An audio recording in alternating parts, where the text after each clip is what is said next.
Se você é um grande fã do universo PTJ, com certeza você conhece Loukisme e também Quest Supremacy. No universo de Loukisme a gente acompanha um protagonista que tem dois corpos, e no universo de Quest Supremacy a gente acompanha outro protagonista que tem a capacidade de evolução infinita, baseado em um sistema de jogos de RPG que ele ganhou do mais absoluto nada. Esses dois manhwas estão fortemente interligados, principalmente pelo fato de que um deles não iria existir se os personagens do outro não tivessem tomado certas decisões. Porém, existe uma certa comparação muito grande das duas obras. Entre Loukisme e Quest Supremacy, quem teria o verso mais poderoso? Embora essa pergunta pareça ser muito boba pelo fato da resposta ser muito óbvia, talvez o poder de fogo entre essas duas obras não seja algo tão discrepante quanto vocês acham que ela pode ser. Então, é melhor você ficar bem confortável, porque hoje a gente vai ver se realmente tem essa diferença toda entre os dois universos. Mas é claro que se antes do vídeo começar você puder deixar aquele likezão gostoso, aquele comentário e aquela inscrição, meu amigo, você vai me ajudar demais. Deixa eles aí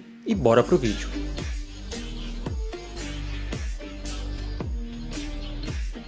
E sem muito segredo pra ninguém, já vamos jogar aqui a verdade nua e crua. Quem tem o maior poder de luta é o universo de Loukisme.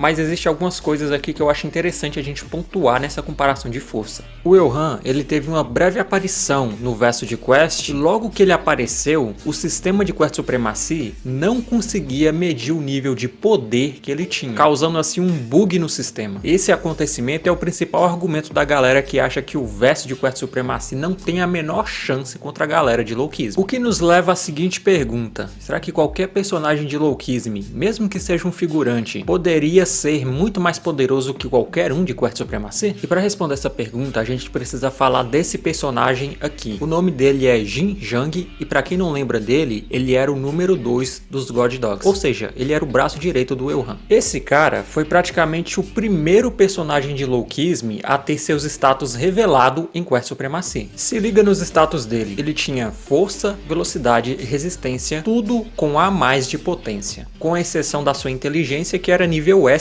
já que ele era o estrategista dos God Dogs, então ele era mais inteligente que a maioria, é claro. E essa medição aconteceu lá no capítulo 35 de Quest Supremacy. O mais curioso é que nessa época, entre o capítulo 35 a 40, o Gorajon, que também teve seus status medidos pelo Kim So-hyun, ele já tinha um poder com potência nível S+, clã. Isso aqui já prova praticamente que ele já era mais forte que o número 2 dos God Dogs na época. Não tô nem considerando o Gorajon do capítulo 140 em diante, tô considerando o Gorajon lá do capítulo 40, 35 a 40. Ah, Quimera, mas aí você tá apelando demais, você tá pegando um dos personagens principais de Quest e comparando ele com um figurantaço de Loukisme. Isso aí já é apelação demais também. Será mesmo? Esse figurantaço de Loukisme, no capítulo 169 de Loukisme, no arco das contas falsas dos God Dogs, ele deu uma surra no Vasco, e o Vasco ficou todo estourado nessa luta, mano. Ah, mas no final da luta o Vasco foi lá e venceu ele. Tudo bem, venceu. Mas a questão é o seguinte: o cara conseguiu botar pressão no Vasco daquela época e conseguiu fazer ele lutar a sério, cara. O Vasco venceu assim, pegando na tampa da beirada. E se um cara com uma força nível A+, já teve potência suficiente para fazer aquele Vasco lutar desse jeito, já imaginou se fosse um cara como o Gorajon, por exemplo, que nessa época já tinha uma força nível S+? Talvez o Gorajon conseguisse lutar de igual para igual com o Vasco, ou quem sabe, clã, até, na pior das hipóteses, vencer o Vasco. Antes de você começar a chorar, lembre-se, estou falando do Vasco no capítulo 170, no arco das contas falsas. É claro que o Vasco de atual na obra, ele tá num nível absurdo, só que você não pode negar que o Vasco daquela época, se lutasse com o Gorajon do capítulo 40, por exemplo, o Vasco ia ter um trabalho do caramba pra lutar, e mesmo assim ele ainda ia ter uma chance de derrota. Pense bem, você realmente acha que qualquer figurantezinho de Loukisme aguenta o verso de Quest? Eu acho que não.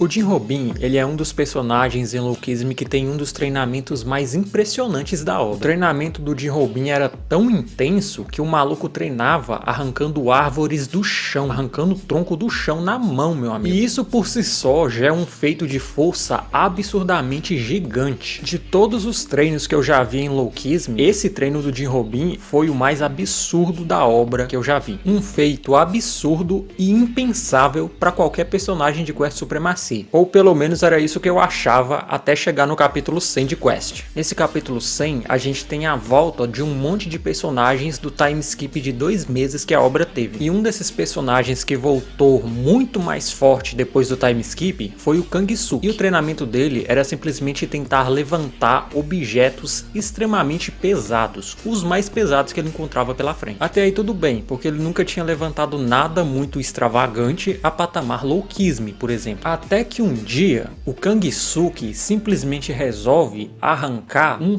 poste do chão feito de concreto e aço. Simplesmente o Kangsuke agarrou no poste e puxou ele do concreto, meu amigo, com as mãos nuas. Ou seja, uma força tão impressionante quanto a força do Jinrobin em Loukism. Olha, eu não sou nenhum especialista para dizer que arrancar uma árvore do chão é mais difícil do que um poste de aço do concreto. Mas você precisa concordar comigo que os feitos desses dois são extremamente parecidos. E detalhe, nessa época o Kangsuke ele tinha uma força no nível SSR. Ele nem tinha despertado a ascensão ainda aqui. Ou seja, você precisa concordar comigo que se o Kangsuke teve um feito de força parecido com o do Jinrobin, isso não significaria que talvez o Kangsuke do capítulo 100 não teria uma força aproximada ao do Jinrobin depois do treinamento com as árvores? Eu tô ligado que o Jinrobin ele não demonstrou 100% do que ele é capaz ainda na obra, eu sei disso. Mas você precisa concordar comigo que esse feito do Kangsuke não coloca ele num patamar muito semelhante ao do Jinrobin? Se os feitos deles são parecidos, isso não significaria que a força do Jinrobin depois do treinamento com as árvores não seria algo próximo àquela do Kangsuke, SSR no nível de força?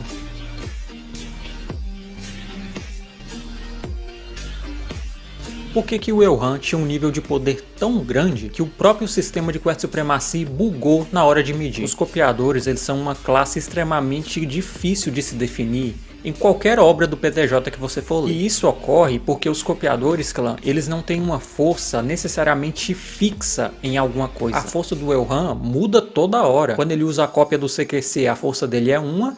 E quando ele usa a cópia de 10 segundos do segundo corpo do PHS, a força dele é outra. E isso também, clã, é porque o status de Quest Supremacy é uma coisa muito fixa, muito parada em uma coisa só. E se um determinado personagem tiver uma força que se altere de uma coisa para outra, automaticamente o sistema de Quest não ia conseguir detectar com precisão. Não é que o Elhan não tivesse uma força que não pudesse ser medida, mas sim pelo fato de que a força dele não é concreta. Ou seja, justificando assim o motivo do Elhan ser imune ao sistema de Quest Supremacy. Mas não me entendam errado, eu não tô querendo dizer que o Elhan é fraco, tá? Muito longe disso, o Elhan é forte pra p***. Mas talvez, clã, isso só signifique que o motivo do Elhan ser imune ao sistema de Quest não é porque ele tem uma força ilimitada e absurda, mas porque a força dele é impossível de ser medida no quesito de certeza, entendem? Eu também acredito que o motivo do autor de não querer definir com certeza a força dos personagens de Loukism em Quest é justamente para não dar muito parâmetro para a obra de Loukism. E a maior prova disso é que todos os outros personagens de Loukism que deram as caras em Quest, nenhum deles teve seu status revelado. Os únicos que tiveram foi o número 2 dos God Dogs, por ele ser meio que um figurante, então não faria tanta diferença. E depois o Elhan, que era totalmente imune ao sistema pelos motivos que eu expliquei. Fora isso, todos os outros que apareceram, Jin Sung, Jim Young, nenhum deles o autor se arriscou a definir um status. Ah, Quimera, mas o autor só não definiu a força deles porque eles são muito mais fortes que a galera de Quest Supremacy. Se eles são tão mais fortes assim, então por que o autor não colocou a mesma mensagem que ele pôs no Elhan, no Jim Young, no Jin Sung? Por que isso não aconteceu? Isso não aconteceu porque o autor sabe que a força deles podia ser medida pelo sistema de Quest. Porque diferente do Elhan, que é um copiador, a força deles não muda de uma hora para outra. Mas como o autor talvez tenha certo receio de botar prego em cima dos fatos, talvez ele preferiu simplesmente fingir e não mostrar nada sobre os status dos personagens de Loukism. É uma teoria no caso, mas eu acredito nela. Considerem todos os exemplos que eu dei até agora no vídeo. O exemplo do Kangsuke e o exemplo do Gorajon, por exemplo. Você vai perceber que o parâmetro deles não tá tão diferente assim. Mas é claro, rapaziada, que o universo de Loukism ainda é mais forte que o de Quest. Isso aqui é inegável, eu deixei isso claro já no início do vídeo. Mas eu só mostrei pra vocês que a diferença não tá tão alta assim. Mas eu quero ouvir a opinião de vocês aí embaixo. Comenta aí se você concorda, se você não concorda, pode comentar também. E é isso. Se você ficou até aqui no vídeo, muito obrigado e tchau, tchau.